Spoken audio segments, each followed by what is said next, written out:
الله من الشيطان الرجيم بسم الله الرحمن الرحيم درود شريف اللهم صل على محمد وعلى آل محمد كما صليت على إبراهيم وعلى آل إبراهيم إنك حميد مجيد اللهم بارك على محمد وعلى آل محمد كما باركت على إبراهيم وعلى آل إبراهيم إنك حميد مجيد صلى الله عليه وسلم صلى الله عليه وسلم لا حول ولا قوة إلا بالله العلي العظيم বন্ধুরা, আমরা কোন পর্যন্ত পড়ছিলাম? কত সকালের ক্লাসে মনে হয় আমরা যে পড়ছিলাম। উম, প্রশ্নটা আনো দেখি। Thank you.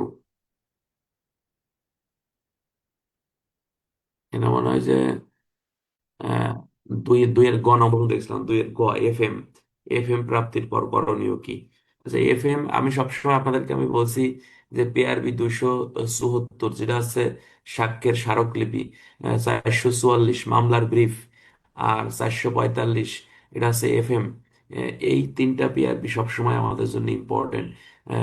পুলিশ রেগুলেশন থেকে এই তিনটা পিআরবি থেকে আপনার প্রশ্ন আসে। একটু দয়া করে এটা নিজের দায়িত্ব থেকে পড়ে নেবেন যে এই সংক্রান্ত পুলিশের দায়িত্ব কর্তব্যগুলো কি থাকে। আশা করি বুঝছেন। আর পূর্ববর্তী আর পরবর্তী পরেরটা প্রশ্ন হচ্ছে, ফৌজদারি মামলায় আসামির পূর্ববর্তী চরিত্র কতটুকু প্রাসঙ্গিক ব্যাখ্যা করো। এটাও গত ক্লাসে পড়াই দিয়েছিলাম। সাক্ষ্য আইনের 53 এবং 54 ধারা দিয়ে এই প্রশ্নের উত্তরটা আপনাকে করতে হবে। আচ্ছা, এরপর আছে যে সমর্থনমূলক সাক্ষ্য কি? পুলিশ রিমান্ডে থাকা আসামির নিকট হতে প্রাপ্ত তথ্য আদালতে কতটুকু গ্রহণযোগ্য বা মূল্যায়ন ব্যাখ্যা করো। সমর্থনমূলক সাক্ষ্য হচ্ছে যে যে সকল সাক্ষ্যগুলো মামলার বিচারিত বিষয় বা প্রাসঙ্গিক বিষয়কে সমর্থন করে, সেই সকল সাক্ষ্যকে সমর্থনমূলক সাক্ষ্য বলে। যেমন রক্তমাখা শার্ট হতে পারে, বীর্য হতে পারে, কোনো অডিও ভিডিও হতে পারে, কোনো স্থির চিত্র হতে পারে। এই সবই কিন্তু সমর্থনমূলক সাক্ষ্য হিসেবেই বেসিক্যালি আপনার গণ্য হবে। টিআই প্যারেড হতে পারে, ময়নাতদন্ত রিপোর্ট হতে পারে, হ্যাঁ, এই সবই সমর্থনমূলক সাক্ষ্য। সমর্থনমূলক সাক্ষ্যের ক্ষেত্রে আমরা ধারা দেব, 3 ধারা দেব, 27 ধারা দেব এবং 157 ধারা দেব। সাক্ষ্য আইনের 3, 27 ও 57। এই পোর্শন আমার গাইডে আছে, দেখবেন। 3, 27, 157 ধারাটা আমরা দেবো, ঠিক আছে। আচ্ছা, এরপরে বলতেছে যে পুলিশ রিমান্ডে থাকা আসামির নিকট থেকে প্রাপ্ত তথ্যের কতটুকু গ্রহণযোগ্য। ওই যে আপনি লিখবেন যে পুলিশ হেফাজতে আসামির বিবৃতি কোনো গ্রহণযোগ্য না। 25 ধারা, পুলিশ হেফাজতে থাকাকালীন সময় ম্যাজিস্ট্রেটের কাছে যদি আসামি স্বীকারোক্তি দেয়, সেই স্বীকারোক্তি আদালতে গ্রহণযোগ্য। 26 ধারা, 27 ধারা আপনার দেবেন যতটুকু তথ্য বা আলামত উদ্ধার হবে ঠিক ততটুকু তথ্য বা আলামত গ্রহণযোগ্য হবে। অন্য কিছু গ্রহণযোগ্য হবে না। 27 ধারা। এভাবে আপনি যদি লিখে অ্যান্সার করতে পারেন, তাহলে আপনার অ্যান্সারটা এখানে ভালো অ্যান্সার হবে। আচ্ছা, এরপরে বলতেছে স্বীকারোক্তি প্রত্যাহার বলতে কি বোঝায়? এর প্রতিকার হিসেবে পুলিশের করণীয় কি? ভালো প্রশ্ন বলছে। বলছে যে স্বীকারোক্তি প্রত্যাহার, ম্যাজিস্ট্রেটের কাছে স্বীকারোক্তির সাক্ষ্যগত মূল্য, গুরুত্ব বা প্রয়োজনীয়তা অপরিসীম। স্বীকারোক্তিমূলক জবানবন্দি যথাযথভাবে লিপিবদ্ধ হলে তার উপর ভিত্তি করে আসামিকে সাজা দেওয়া যাবে। প্রশ্ন অনুসারে ম্যাজিস্ট্রেটের কাছে জবানবন্দি দেওয়ার পর তা যে কোনো সময় প্রত্যাহারের আবেদন করা যাবে। আসামি নিজেই এ ধরনের আবেদন করতে পারে। পারিপার্শ্বিকভাবে প্রমাণিত হলে শুধু স্বীকারোক্তি প্রত্যাহারের আবেদন করলেই আসামিকে খালাস দেওয়া যাবে না। সুতরাং বলা হচ্ছে যে কার্যবিধি 342 ধারা ছাপাই 340 ধারায় ছাপাই সাক্ষীর সময়ও স্বীকারোক্তি প্রত্যাহারের আবেদন করা যায়। তবে প্রত্যাহারের আবেদন বিবেচনা করা বা না করা সম্পূর্ণ এটা হচ্ছে আদালতের এখতিয়ার।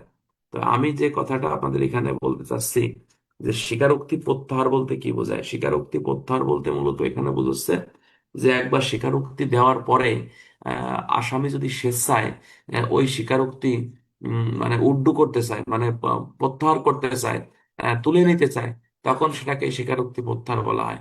আর স্বীকারোক্তি প্রত্যাহারের আবেদন দিলে এটা গ্রহণযোগ্য হবে কি হবে না, এটা হচ্ছে ডিপেন্ড করবে হচ্ছে আপনার আদালতের উপর। হ্যাঁ, এটাই। এটা রেট্রাক্টেড কনফেশন বলে। কি বলে?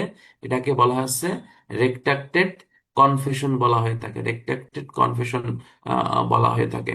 আশা করি আমার কথা ইনশাল্লাহ এটা বুঝছেন। আচ্ছা। আর এই এর প্রতিকার হিসেবে পুলিশের করণীয় কি?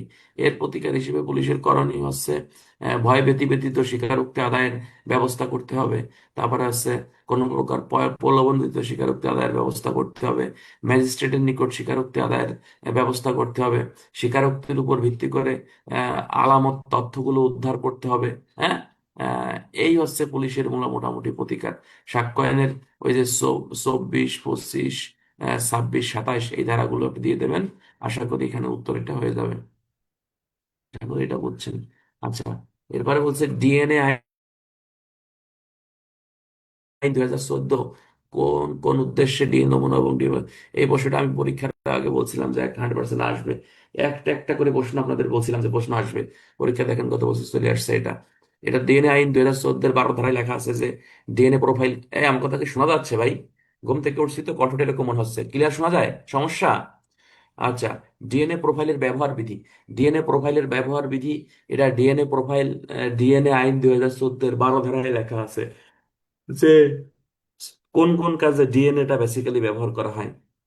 এখানে বলতেছে কোনো ব্যক্তি শনাক্তকরণ, কোনো অপরাধের সাথে সংশ্লিষ্ট কোনো ব্যক্তির কে শনাক্তকরণ, নিখোঁজ বা অজ্ঞাত ব্যক্তিকে শনাক্তকরণ, প্রাকৃতিক দুর্যোগ বা দুর্ঘটনার কারণে কোনো ব্যক্তি যদি হারায় যায়, পলায় যায়, তাকে শনাক্তকরণ, কোনো বিরোধ নিষ্পত্তিকরণ।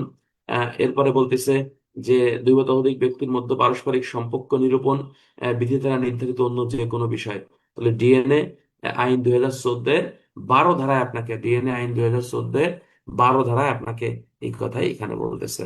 সবাই পড়েন লা হাওলা ওয়ালা কুওয়াতা ইল্লা বিল্লাহিল আলিয়্যিল আযীম। তাহলে আমরা কি কি পালাম?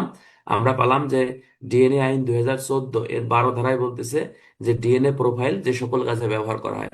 1 নম্বর, দুইজন ব্যক্তির পারস্পরিক সম্পর্ক নির্ণয় করার জন্য ডিএনএ প্রোফাইল ব্যবহার করা হয়, যেমন পিতামাতার সম্পর্ক বা পিতা ছেলের সম্পর্ক। এবার আছে এরপরে বলা হচ্ছে যে কোনো ব্যক্তি শনাক্তকরণ, প্রাকৃতিক দুর্যোগ বা অন্য কোনো কারণে কোনো ব্যক্তি মারা গেলে তাকে শনাক্তকরণ। তারপরে হচ্ছে নিখোঁজ বা অজ্ঞাত ব্যক্তিকে শনাক্তকরণ। এরপরে বলা হচ্ছে যে কোনো ব্যক্তির সাথে অপরাধের সাথে সংশ্লিষ্টতা আছে কিনা সেটা নির্ধারণ, বিরোধ নিষ্পত্তিকরণ, বিধি দ্বারা নির্ধারিত অন্য যে কোনো বিষয় জানার জন্য এটা করা হয়ে থাকে। আচ্ছা, গেল। এর পরবর্তী প্রশ্ন হচ্ছে যে কি বলছে, মানব পাচার বলতে কি বোঝায়? মানব পাচার প্রতিরোধকল্পে তল্লাশি ও আটকের পদ্ধতি বর্ণনা করো। মানব পাচার বলতে কি বোঝায়? এই যে দেখছেন, আসলে অনেক বোঝার বিষয় আছে। প্রশ্ন 3 ঘন্টা ঠিক আছে, কিন্তু প্রশ্ন তো কত প্রশ্ন ভাই, এটা লিখিয়ে তো মনে করেন কুল কিনারা পাওয়া যায় না। এই জন্য প্রশ্ন বেশি বড় করা যাবে না, প্রশ্ন আপনাকে ছোট করে লেখার চেষ্টা করতে হবে, ঠিক আছে? মানব পাচার। মানব পাচার বলতে কি বোঝায়? যদি কোনো ব্যক্তি অপর কোনো ব্যক্তিকে ভয়, ভীতি, প্রলোভন, প্রতিশ্রুতি, প্রতারণা বা অর্থনৈতিক অসহায়তাকে কাজে লাগিয়ে যৌন শোষণ, নিপীড়ন, শ্রম শোষণ বা অন্য কোনো শোষণ বা নিপীড়নের উদ্দেশ্যে বাংলাদেশের ভিতরে বা বাহিরে বিক্রয় করে, ক্রয় করে, নির্বাসন করে, আটক করে, লুকিয়ে রাখে বা আশ্রয় দেয়, তখন উক্ত ব্যক্তি মানব পাচার করছে বলেই গণ্য হবে। মানব পাচার প্রতিরোধ ও দমন আইন 2012 এর 3 এবং 6 ধারা। আমরা আবার বলি, মানব পাচারটা কাকে বলে মুখস্থ হয়ে যাবে ইনশাল্লাহ। 3 ধারায় আমরা মানব পাচারের সংজ্ঞার কথা বলছে।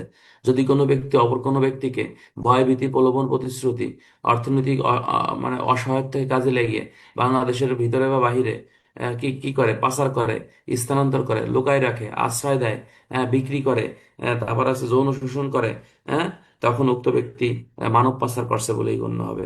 মানব পাচার প্রতিরোধ ও দমন আইন 2012 এর 3 ধারা। আমি আবার বলি, যদি কোনো ব্যক্তি অপর কোনো ব্যক্তিকে ভয়ভীতি দেখায়, বল প্রয়োগ করে, প্রলোভন, প্রতারণা, অর্থনৈতিক অসহায়তাকে কাজে লাগায়, যৌন শোষণ, নিপীড়ন, শ্রম শোষণ বা অন্য কোনো শোষণ বা নিপীড়নের উদ্দেশ্যে বাংলাদেশের ভিতরে বা বাহিরে বিক্রয় বা ক্রয় করে, বা গ্রহণ বা নির্বাসন বা স্থানান্তর বা চালান বা আটক করে, বা লুকিয়ে রাখে বা বিক্রয় করে, তখন উক্ত ব্যক্তি মানব পাচার করছে বলেই বেসিক্যালি গণ্য হবে।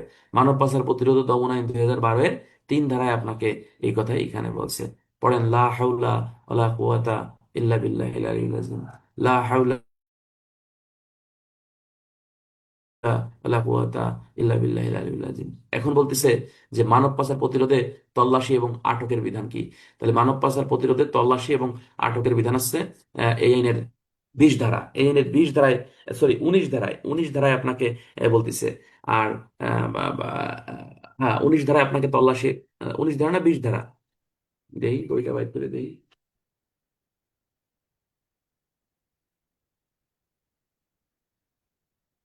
বিশ 20 ধারা হ্যাঁ। আর 19 ধারায় আসছে হলো তোমার তদন্ত, 19 ধারায় আসছে তদন্ত, 19 ধারায় আসছে তদন্তের কথা বলতেছে, প্রতিরোধমূলক তল্লাশি এবং আটক।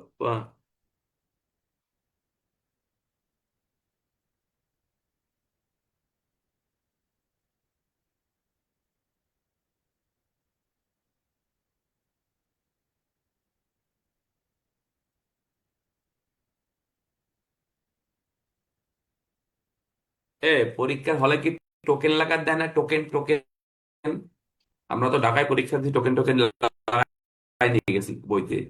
এখন তো পরীক্ষা দেওয়া লাগবে মানে খুলনা রেঞ্জে, এখন এরা কি করবেন আল্লাহ জানে। টোকেন ছিঁড়ে ফেলায় নাকি? আমরা তো ঢাকায় টোকেন লাগাই পরীক্ষা দিচ্ছি, কিছু তো বলে নাই। শোনেন, এমনি কথা আছে যে খুলনার রেঞ্জের পরীক্ষা তো মনে হয় খুলনা পিটিসিতে হয় মনে হয়, যতটুকু জানি। মানে পিটিসির পরীক্ষাগুলো একটু কড়াকড়ি হয়, যেমন যারা টাঙ্গাইল পিটিসির পরীক্ষা দেয় এরা অনেক কড়াকড়ি করে, কথা বলছেন। কিন্তু আমরা এই যে পরীক্ষা দিছি মিরপুরে, বাংলা কলেজ টলেজ, এইগুলো তো অতটা কড়াকড়ি করে না। যাই হোক, মানে সুযোগ, মানে সব সব সবাই তো আর সমান না একরকম। আবার পিটিসি মানে একটু কড়াকড়ি থাকেই। আচ্ছা, তাহলে মানব পাচারের কয় ধারায় আপনাকে ইসের কথা বলছে? বলতেছে যে প্রতিরোধমূলক তল্লাশি এবং আটক, প্রতিরোধমূলক তল্লাশি এবং আটকের কথা বলতেছে আপনার 20 ধারায় আপনাকে বলতেছে, ঠিক আছে? বলতেছে কোনো মানব পাচার অপরাধ প্রতিরোধ কল্পে সাব ইন্সপেক্টর পদমর্যাদার নিম্ন নয় এমন কোন পুলিশ অফিসার কি করতে পারবে? আপনার এই বলতেছে যে আপনার এই কি প্রতিরোধমূলক তল্লাশি এবং হচ্ছে আপনার এই প্রবেশ করতে পারবে, দলিল দস্তাবেজ হচ্ছে আপনার আটক করতে পারবে। এই ক্ষেত্রে উক্ত স্থানে প্রবেশ করে আসলে আপনার এই যে সাক্ষীদেরকে তলব করবে এবং সাক্ষীদের উপস্থিতিতে উক্ত স্থানে তল্লাশি কার্যক্রম চালাবে, জব্দ তালিকার মাধ্যমে সেটা গ্রহণ করবে এবং সাক্ষীদের স্বাক্ষর নেবে। এবং এখানে বলতেছে যে যে যে যে স্থানে তল্লাশি কার্যক্রম চালানো হবে সেইখানে যদি কোনো নারী থাকে, অবশ্যই কোনো নারী অফিসার অথবা কোনো নারী প্রবেশন কর্মকর্তাকে উপস্থিত থাকতে হবে। এবং এখানে আরো বলতেছে যে তল্লাশি সম্পাদনের 72 ঘন্টার মধ্যে আপনার নেতৃত্বে দানকারী কর্মকর্তা তল্লাশির কারণ এবং ফলাফল বিলম্ব সম্বলিত প্রতিবেদন তৈরি করবে এবং তার অনুলিপি ইলেকট্রনিক বা অন্য কোনো উপায়ে ম্যাজিস্ট্রেট নিকট হচ্ছে আপনার বা ট্রাইব্যুনাল নিকট প্রদান করবে। তাহলে আমরা এখানে কি পালাম? আমরা পালাম যে মানব পাচার প্রতিরোধ দমন আইন 2012-এর 20 ধারা মোতাবেক সাব ইন্সপেক্টর পদমর্যাদা নিম্ন নয় এমন পুলিশ অফিসার আপনার প্রতিরোধমূলক তল্লাশি এবং আটক করতে পারবে। যে স্থানে তল্লাশি করতে হবে সেখানে সে প্রবেশ করবে এবং ফৌজদারি কার্যবিধি আইন আইন অনুসারে আপনার এই তল্লাশি কার্যক্রম পরিচালনা করবে। দুই বা ততোধিক ব্যক্তিকে সাক্ষীদেরকে তলব করবে এবং সাক্ষীদের উপস্থিতি তল্লাশি করবে। তল্লাশি করে কোনো মালামাল পাওয়া গেলে জব্দ তালিকার মাধ্যমে হেফাজতে নেবে। এবার যে যে স্থানে তল্লাশি করা হচ্ছে সেখানে যদি কোনো নারী থাকে সেই ক্ষেত্রে অবশ্যই নারী কর্মকর্তার উপস্থিতি থাকতে হবে, অথবা কোন নারী প্রবেশন কর্মকর্তাকে অবশ্যই উপস্থিত থাকতে হবে। এরপরে বলা হচ্ছে যে তল্লাশি করে কি পাওয়া গেল, 72 ঘন্টার মধ্যে নেতৃত্ব দানকারী পুলিশ অফিসার বা ক্ষমতাপ্রাপ্ত ব্যক্তি একটি প্রতিবেদনের মাধ্যমে ট্রাইব্যুনালকে বেসিক্যালি এটা হচ্ছে আপনার অবগত করবে। এই হচ্ছে প্রতিরোধমূলক তল্লাশি এবং আটক মানব পাচার প্রতিরোধ দমন আইনের 20 ধারায় আপনাকে এই কথা বলতেছে। কয় ধারায় বলতেছে? 20 ধারায় বেসিক্যালি আপনাকে এই কথাটা এখানে বলতেছে, 20 ধারা বলতে, হ্যাঁ 20 ধারা। আশা করি আমার কথা ইনশাল্লাহ আপনাদের মনে থাকবে যে 20 ধারা আপনাদের এই কথা এখানে বলতেছে। আচ্ছা, 20 ধারা যেহেতু পড়ে ফেললাম, এর সাথে আর একটা ধারা আপনাদেরকে আবার একটু মনে করাই দিই। এই আইনের হচ্ছে 19 ধারা। এই আইনের 19 ধারাটা কিন্তু অত্যন্ত গুরুত্বপূর্ণ, যেখানে আপনাকে বলতেছে যে তদন্ত, মানব পাচার প্রতিরোধ দমন আইনের তদন্তের বিধানটা কি, তদন্তের বিধান। এটা যদি পরীক্ষা এখানে আসে নাই, বাট ইম্পর্টেন্ট, এই জন্য আমি 19 ধারাটা একটু পড়াই দিই। 19 ধারাটা আমি একটু পড়াই দিই। এখানে বলতেছে যে পুলিশের নিকট এই আইনের অধীনে কোনো অপরাধ সংগঠনের সংবাদ আসলে ট্রাইব্যুনাল অপরাধ তদন্তের নির্দেশ দিলে সংশ্লিষ্ট থানার এসআই পদের নিম্ন নহে এমন একজন পুলিশ কর্মকর্তা এই আইনের অধীনে তদন্ত সম্পন্ন করবে। তাহলে কি বলতেছে? যে যে পুলিশের নিকট যদি মানব পাচার আইনের অধীনে কোনো অপরাধের সংবাদ আসে অথবা ট্রাইব্যুনাল যদি থানাকে এইরূপ অপরাধ তদন্তের নির্দেশ প্রদান করে, তাহলে সাব ইন্সপেক্টর পদমর্যাদার নিম্নে না এমন একজন অফিসার কি করবে? তদন্ত করবে। এরপরে বলতেছে যে এই আইনের অধীনে কোনো অপরাধ সংগঠিত হতে পারে, এমন ক্ষেত্রে পুলিশ অফিসার অপরাধ সংগঠনের এজাহার দাখিলের পূর্বে প্রতিরোধমূলক অনুসন্ধানী কার্যক্রম পরিচালনা করবে। তাহলে একটা গুরুত্বপূর্ণ তথ্য বলতেছে যে এই আইনের অধীনে কোনো অপরাধ সংগঠিত হতে পারে। তোমরা খালি শুনবা ভাই, এই আইনের অধীনে কোনো অপরাধ সংগঠিত হতে পারে এমন ক্ষেত্রে পুলিশ অফিসার এজাহার গ্রহণের পূর্বে, মানে অর্থাৎ লিখিত এজাহার গ্রহণের পূর্বে প্রতিরোধমূলক অনুসন্ধানী কার্যক্রম পরিচালনা করতে পারে। এরপরে বলতেছে যে এই 20 ধারার অধীনে দায়েরকৃত তদন্তের নির্দেশ 90 কার্য দিবসের মধ্যে আপনাকে শেষ করতে হবে। কত কার্য দিবস? 90 কার্য দিবসের মধ্যে আপনাকে শেষ করতে হবে। এরপরে বলতেছে যে নির্ধারিত সময়ের মধ্যে তদন্তকারী কর্মকর্তা তদন্ত যদি শেষ করতে না পারে 3 কার্য দিবস পূর্বে, এমসিকিউ, কত কার্য দিবস পূর্বে? 3 কার্য দিবস পূর্বে তাহার নিয়ন্ত্রণকারী কর্মকর্তা অথবা ট্রাইব্যুনাল হতে তদন্তের নির্দেশ প্রাপ্তি থেকে ট্রাইব্যুনালের নিকট সময় বৃদ্ধির জন্য লিখিতভাবে আবেদন করবেন। তাহলেই বলতেছে 90 কার্যদিবসের মধ্যে তদন্ত শেষ করতে হবে। তদন্ত যদি নির্দেশ শেষ করতে না পারে তাহলে 3 কার্য দিবস পূর্বে ট্রাইব্যুনালকে লিখিতভাবে জানাতে হবে। ট্রাইব্যুনাল বিবেচনামূলক ভাবে 30 দিন, 30 কার্য দিবস আপনার সময় বৃদ্ধি করতে পারবে। এরপরে বলতেছে আন্তঃরাষ্ট্রীয় তদন্তের ক্ষেত্রে কেবল ট্রাইব্যুনাল এ ধরনের তদন্তের সময় বৃদ্ধি করতে পারবে এবং উক্ত ক্ষেত্রে ট্রাইব্যুনাল তার সিও বিবেচনায় যৌক্তিক মেয়াদ সময় বৃদ্ধি করতে পারবে। আন্তঃরাষ্ট্রীয় তদন্ত কিরকম? মানে কারণ দুই দেশের মধ্যে যদি তদন্ত হয় তখন এটাকে আন্তঃরাষ্ট্রীয় তদন্ত বলা হয়ে থাকে। এই আইনের অধীনে এই আইনের অধীনে কোনো আন্তঃরাষ্ট্রীয় অপরাধ তদন্তের ক্ষেত্রে বিদেশি সাক্ষ্য প্রমাণ নিরীক্ষার জন্য বিদেশে গমনের আবশ্যকতা দেখা দিলে ট্রাইব্যুনাল অনুমতি ক্রমে তদন্তকারী কর্মকর্তার সময়সীমার মধ্যে তদন্ত কার্য সম্পন্ন করিবার জন্য পুলিশ কর্তৃক একটি বিশেষ দল গঠন করবে এবং উক্ত দলকে যথাযথ প্রশাসনিক এবং আর্থিক সহায়তা প্রদান করবে। অর্থাৎ যদি এই আইনের অধীনে বিদেশে যাই তদন্ত করার প্রয়োজন হয় সেক্ষেত্রে পুলিশ দল একটি তদন্ত কমিটি গঠন করবে এবং বিদেশে যে এই দল তদন্ত কার্যক্রম পরিচালনা করতে পারবে। এরপরে বলতেছে যে একটা পুলিশ হেডকোয়ার্টার একটি মনিটরিং সেল গঠন করবে। আর এই সকল প্রশাসনিক সহায়তা আপনার এই কি প্রদান করা হবে এই এই তদন্তের ক্ষেত্রে এখানে বলতেছে। তাহলে আমি একটু সামারি করে দেই যে এই আইনের তদন্তের বিধানটা কি বলতে। তদন্তের ক্ষেত্রে বলতেছে যে ট্রাইব্যুনালের নির্দেশ নির্দেশ দিলে অথবা থানায় কোনো ট্রাইব্যুনাল যদি কোনো এই আইনের অধীনে কোনো অপরাধের সংবাদ দেয় সেক্ষেত্রে সাব ইন্সপেক্টর পদমর্যাদার নিম্নে নয় এমন অফিসার তদন্ত করতে পারবে। এরপরে বলতেছে যে এই আইনের অধীনে পুলিশ অফিসার ইচ্ছে করলে এজাহার দাখিলের পূর্বে কি বলতেছে যে আপনার এই আহ, প্রতিরোধমূলক অনুসন্ধানী কার্যক্রম পরিচালনা করতে পারবে। বলতেছে যে এই আইনের অধীনে আপনার অপরাধের সংবাদ প্রাপ্তির বা মামলার দায়েরের তদন্তের নির্দেশ প্রাপ্তির 90 কার্য দিবসের মধ্যে তদন্ত শেষ করতে হবে। 90 কার্য দিবসের মধ্যে তদন্ত শেষ করতে না পারলে 3 কার্য দিবস পূর্বে লিখিতভাবে ট্রাইব্যুনালকে অবগত করতে হবে। ট্রাইব্যুনাল সন্তুষ্টি সাপেক্ষে আরো 30 কার্য দিবস সময় বৃদ্ধি করতে পারবে। কেবলমাত্র আন্তঃরাষ্ট্রীয় তদন্তের ক্ষেত্রে এই সময় বৃদ্ধি করা যাবে। বিদেশে কোনো তদন্তের প্রয়োজনীয়তা হলে অবশ্যই একটি পুলিশ তদন্ত দল গঠন করে বিদেশে গমন করতে হবে। এবং এখানে আরেকটা জিনিস বলতেছে যে এই বিদেশে দল তদন্ত করতে গেলে অবশ্যই পুলিশ হেডকোয়ার্টার্স একটি মনিটরিং সেল গঠন করবে। এরপরে বলতেছে তদন্তকারী কর্মকর্তা কি তদন্ত করছে 72 ঘন্টার মধ্যে আপনার আপনার এই সরকারি 72 ঘন্টার মধ্যে দায়িত্ব সময়ের সমন্বয় এবং মানে 72 ঘন্টার মধ্যে ট্রাইব্যুনালকে হচ্ছে আপনার এই বলতেছে যে এই সরি বলতেছে যে আপনার এই এই আইনের অধীনে পুলিশের তদন্ত, নিরাপত্তা এবং প্রতিযোগিতামূলক কার্যক্রম দায়িত্ব সমূহ সমন্বয় এবং তদারকের জন্য পুলিশের করা একটা মনিটরিং সেল আপনার গঠন করবে। আর এই হলো মূল বিষয়। এই এই দুটো ধারা 19 ধারা এবং 20 ধারা খুব ইম্পর্টেন্ট রিটেন পরীক্ষার জন্য। এবছরও পরীক্ষায় দেখা গেল যে পুস্তক সহ আইছে, এবার পুস্তক ব্যতীত মনে করেন দিয়ে দিতে পারে। ইম্পর্টেন্ট আছে, হ্যাঁ, পারবেন এগুলো।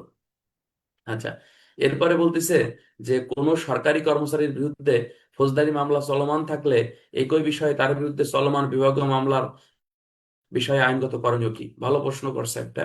এখানে বলতেছে যে একই বিষয়ে যদি ফৌজদারি মামলা চলমান থাকে তার বিরুদ্ধে চলমান বিভাগীয় বিষয়ে আইনগত করণীয়টা কি। তাহলে সরকারি চাকরি আইন এর 41 ধারায় যেটা বলতেছে বলতেছে যে সরকারি কর্মচারীর বিরুদ্ধে কোনো আদালতে ফৌজদারি মামলা বা অন্য কোনো আইনি কার্যধারা বিচারাধীন থাকলে বিচারাধীন এক বা একাধিক অভিযোগের বিষয়ে তার বিরুদ্ধে বিভাগীয় কার্যধারা রুজু বা নিষ্পত্তির ব্যাপারে কোনো প্রতিবন্ধকতা থাকবে না। আবার যদি বিচারকারী আদালতের গোচরীভূত হয় যে তার আদালত বিচারাধীন ফৌজদারি মামলার অভিযুক্ত ব্যক্তি একজন সরকারি কর্মচারী, তাহলে আদালত অবিলম্বে বিষয়টি সংশ্লিষ্ট নিয়োগকারী বা নিয়ন্ত্রণকারী কর্মকর্তাকে বিষয়টা অবগত করবে। এক কথায় বলতেছে যে কোনো সরকারি কর্মচারী বিরুদ্ধে ফৌজদারি মামলা চলমান থাকলে একই বিষয়ে তার বিরুদ্ধে বিভাগীয় মামলা রুজু বা নিষ্পত্তির ব্যাপারে কোনো প্রতিবন্ধকতা থাকবে, অর্থাৎ করা যাবে। অর্থাৎ আদালতে যদি যেমন তোমার বউ যদি তোমার বিরুদ্ধে যৌতুকের মামলা কোর্টে করে, তোমার বউ যদি তোমার বিরুদ্ধে যৌতুকের মামলা কোর্টে করে, সেই ক্ষেত্রে তোমার ইউনিট বা কর্তৃপক্ষ কি করতে পারে, তোমার বিরুদ্ধেও তোমার বিভাগীয় মামলা চালু রাখতে পারে বা করতে পারে। এক্ষেত্রে এই কোনো প্রতিবন্ধকতা কোনো কাজ করবে না। এটা সরকারি চাকরি আইন 2018-এর 41-এর 2 উপধারায় বলতেছে। কত? 41-এর 2 উপধারায় আপনাকে এই কথাই বলতেছে। প্ররোচনা বলতে উদাহরণস্বরূপ একটা প্ররোচনা। প্ররোচনা হচ্ছে আপনার দণ্ডবিধির 107 ধারা। 107 যদি কোনো ব্যক্তি মানে ষড়যন্ত্র করে বা ইচ্ছাকৃত কার্য বা কার্যবিরতি ধারা, হ্যাঁ, তারপরে হচ্ছে আপনার প্ররোচনা দিয়ে কোনো অপরাধ সংগঠনে সহায়তা করে, তখন উক্ত ব্যক্তি প্ররোচনা দিয়েছে বলে গণ্য হবে। প্ররোচনার উপাদান মূলত 3টি। একটা হচ্ছে কোনো ব্যাপারে প্ররোচনা দেওয়া, ষড়যন্ত্র করা, সহযোগিতা করা। প্ররোচনা দেওয়া, ষড়যন্ত্র করা, সহযোগিতা করা। যেমন মনে করেন করিম রহিমকে বলল যে তুই জব্বারকে মেরে ফেল, যত টাকা লাগে আমি তোকে দেব। এই এই কথাটি জব্বারকে মারার ক্ষেত্রে একটি প্ররোচনা হিসেবে কাজ করে। এটা দণ্ডবিধির 107, 108, 109 দিয়ে দেবেন, শেষ। এরপরে বলতেছে রাষ্ট্রদ্রোহিতা কি। রাষ্ট্রদ্রোহিতা মামলা রুজুর প্রক্রিয়া ব্যাখ্যা করো। এখানে বলতেছে যে রাষ্ট্রদ্রোহিতা হচ্ছে যে যে ব্যক্তি কথিত বা লিখিত শব্দাবলী দ্বারা অথবা সংকেত বা দৃশ্যমান কল্পমূর্তি দ্বারা আইনে অধিষ্ঠিত সরকারের প্রতি ঘৃণা, বিদ্বেষ, অবজ্ঞা সৃষ্টি করে, তখন উক্ত ব্যক্তি রাষ্ট্রদ্রোহিতা অপরাধ করছে বলেই গণ্য হবে। 124-এর ক। অর্থাৎ যদি কোনো ব্যক্তি তার কথা, কার্য বা লেখনী দ্বারা রাষ্ট্রের বিরুদ্ধে, সরকারের বিরুদ্ধে, রাষ্ট্রপতির বিরুদ্ধে, প্রধানমন্ত্রী, স্পিকারের বিরুদ্ধে কি করে, অবজ্ঞা প্রদর্শন করে বা ঘৃণা সৃষ্টি করে, হ্যাঁ, তখন সে রাষ্ট্রদ্রোহমূলক অপরাধ করছে বলেই গণ্য হবে। প্ররোচনা এবং প্রতারণা কি একই হবে? না, প্ররোচনা এবং প্রতারণা এক না। প্ররোচনা হচ্ছে 107, আর প্রতারণা হচ্ছে আপনার ওই যে 415 ধারা, আলাদা। আচ্ছা, এবারে বলছে রাষ্ট্রদ্রোহিতা মামলা রুজুর প্রক্রিয়া আলোচনা করো। বলা আছে যে সরকারের বিশেষ আদেশ ব্যতীত রাষ্ট্রবিরোধী অপরাধের অভিযোগ বা নালিশ আমলে নেওয়া যাবে না।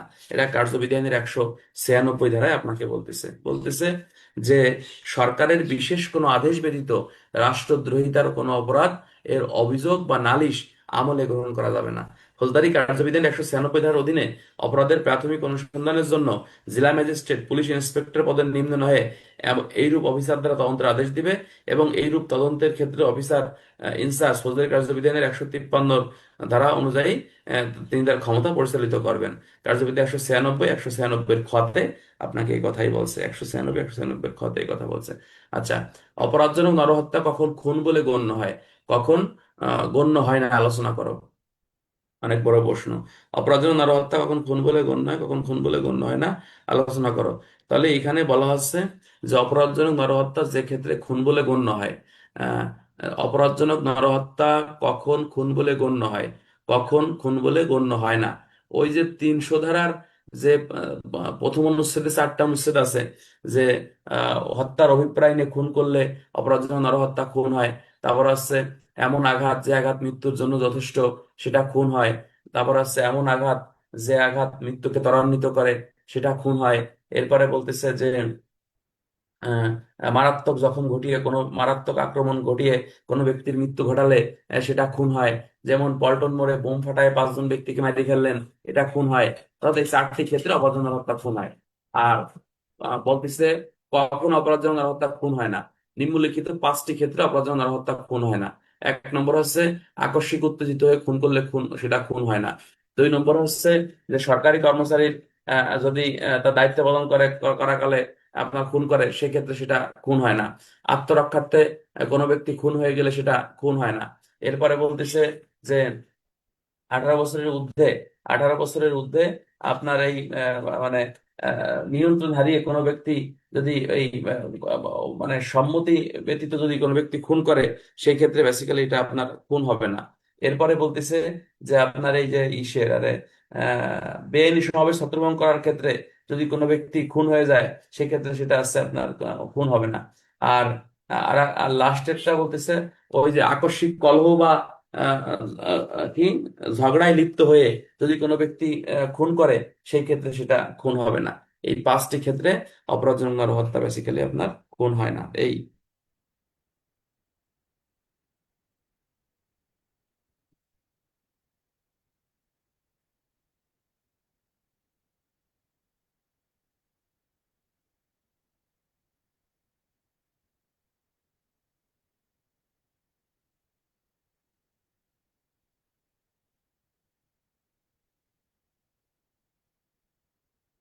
আচ্ছা, পরের প্রশ্ন যান, পরের প্রশ্ন যান, হ্যাঁ পরের প্রশ্ন যান।